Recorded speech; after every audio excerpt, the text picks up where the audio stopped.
Welcome to the deep dive. Today, we're jumping into something that usually feels, well, straight out of science fiction.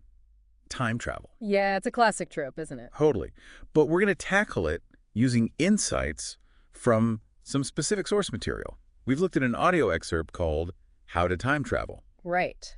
And our goal here, our mission for this deep dive, is really to unpack what this particular source tells us, about how time itself works, how it's maybe influenced by the universe around us in ways we don't normally think about. And maybe whether we're already sort of time traveling without realizing it, at least according to the ideas in this material. Exactly. Some of these concepts, they might really shift how you understand time. Okay, let's get into it. So what's really fascinating right off the bat is this premise from the source, that maybe exploring huge distances or even experiencing different times could be possible without needing some kind of conventional faster-than-light ship. How?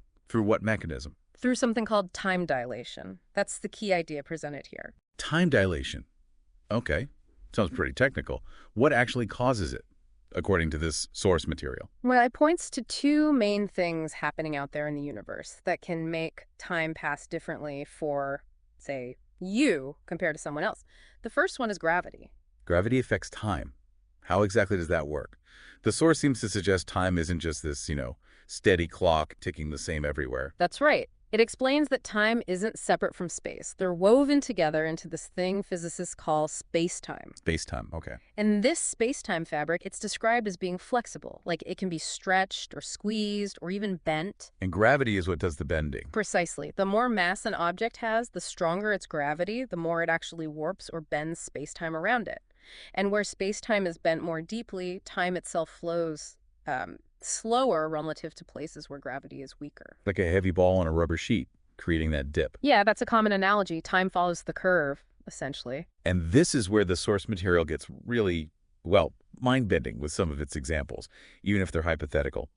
It talks about accelerating constantly at 1g, just normal Earth gravity. Right. If you could do that, you could theoretically go to the center of the Milky Way and back. Yeah. And for you, on the ship, maybe only 4 years pass. But back here on Earth, the source says 60,000 years would have gone by. 60,000. Yeah.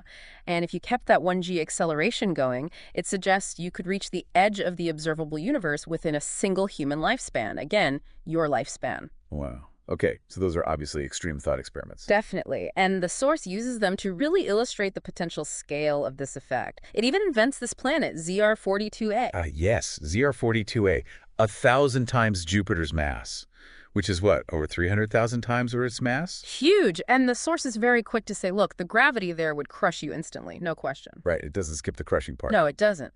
But if you could survive on ZR42a, spending just one afternoon, a few hours. Could mean thousands of years passing back here on Earth. Exactly. It's almost sci-fi, as the source itself notes, but it's a powerful way to visualize how intensely gravity can warp time.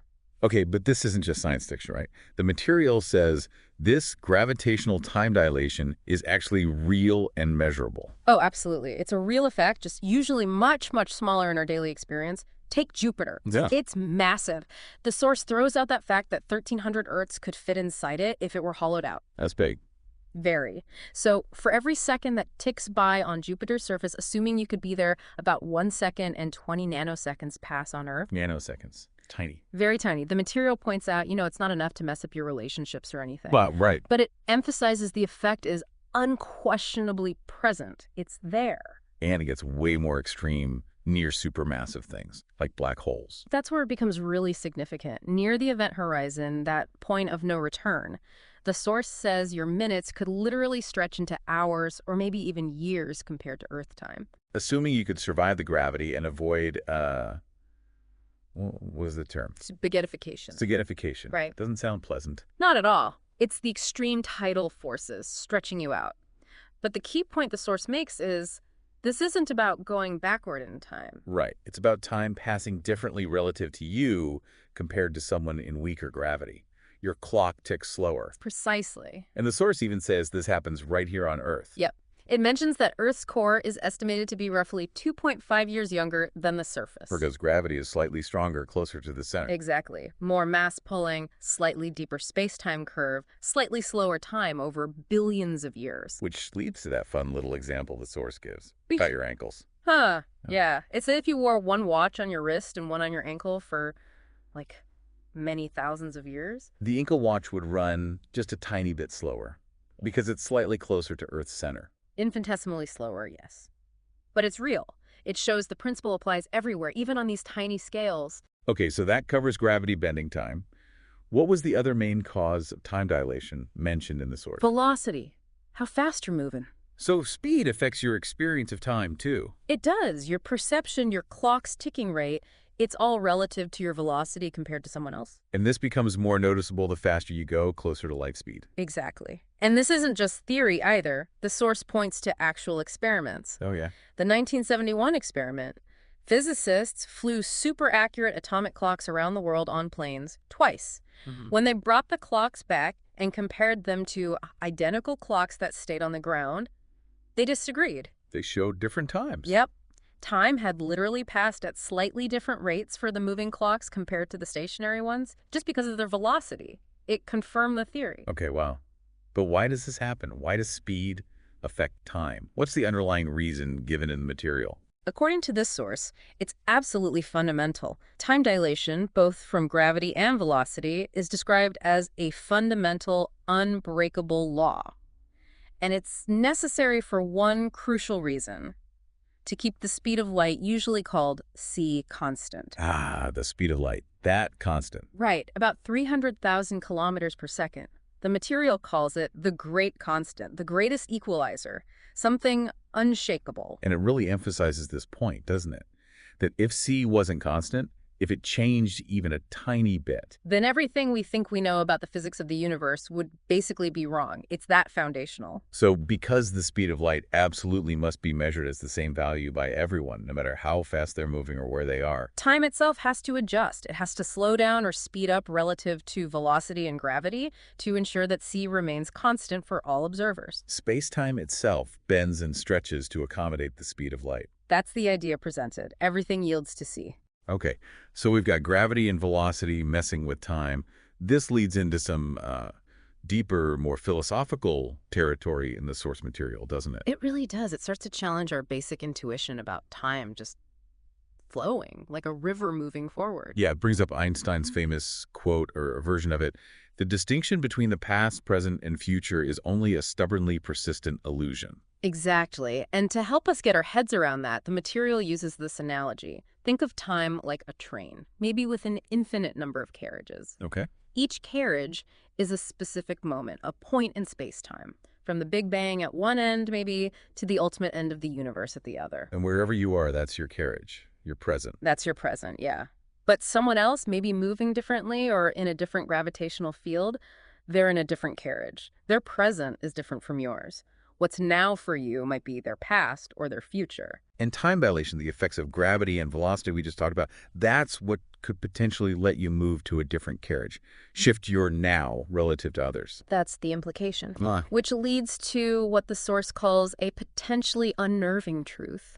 which is? Well, if time is more like this static dimension, this landscape of space-time that we just sort of move through, Mm-hmm. rather than something that flows or changes, Mm. then it suggests that everything that has happened and everything that will happen has, in a sense, already happened. It's all just there in the space-time block. Whoa, hold on. So the future isn't something we're creating moment by moment. It's a destination we're heading towards. Like turning pages in a book that's already completely written, that's Yeah. the kind of picture this model paints. That's a lot to take in. It is. And the source material is careful to add, look, this is our current best working model. It's based on Einstein's relativity, but it's not necessarily absolute ironclad fact. It's how the physics seems to work. And it also points out a seeming paradox, right? Einstein's equations work fine whether time runs forward or backward, but we only ever experience it going one way, forward. Yes, that appears like a deep flaw, or at least a puzzle. Why the arrow of time, if the underlying physics doesn't demand it? So what's the explanation offered in the source for why we perceive time as moving forward? The proposed answer here is pretty radical. It suggests our perception of time's passage is fundamentally a psychological illusion. An illusion, like a trick our brain plays. Essentially, yeah, a trick played by the physical world on our brain, perhaps. So, if we're not actually moving forward in time, what are we really experiencing when we feel time passing? According to this material, what we're actually perceiving is the relentless, unstoppable process of low entropy becoming high entropy. Entropy. Okay, define that again based on the source. Measure of order versus disorder. Decay. Exactly. It describes the natural tendency of systems to break down, to become more disordered, more chaotic. The source uses examples like a star burning out and dispersing its energy. Or a ham sandwich molding. Or a ham sandwich molding and decomposing, yeah. Yeah. Or buildings crumbling over time, or even our own bodies aging and decaying. There are just vastly more ways for things to be disordered than ordered. So the universe naturally tends towards disorder, increasing entropy. That's a fundamental principle, the second law of thermodynamics. And the source connects this directly to our perception of time. Yes. It concludes, or at least proposes, that what we interpret as the flow of time, the arrow pointing towards the future, is simply us observing this universal process. We're witnessing decay and the unstoppable onslaught of chaos around us. So the future isn't some point ahead of us in time. Not in a directional sense, according to this view. It's just another region of space-time, one characterized by higher entropy, higher disorder than the past. We don't travel forward, we just experience the universe becoming increasingly disordered. Wow, okay. That completely reframes things. It really does, doesn't it? Yeah. So, thinking about all this, what does it mean for you listening right now? Well, based on the source material we've been digging into, it seems like our whole understanding of time could be, well, wrong, or at least incomplete. Time isn't this simple, steady thing. It's relative. It gets warped by gravity and speed. Space-time is this bendable fabric. And maybe, just maybe, that feeling we all have of time flowing forward is more about observing the universe's tendency towards, well, falling apart, increasing entropy. It's not just abstract physics either.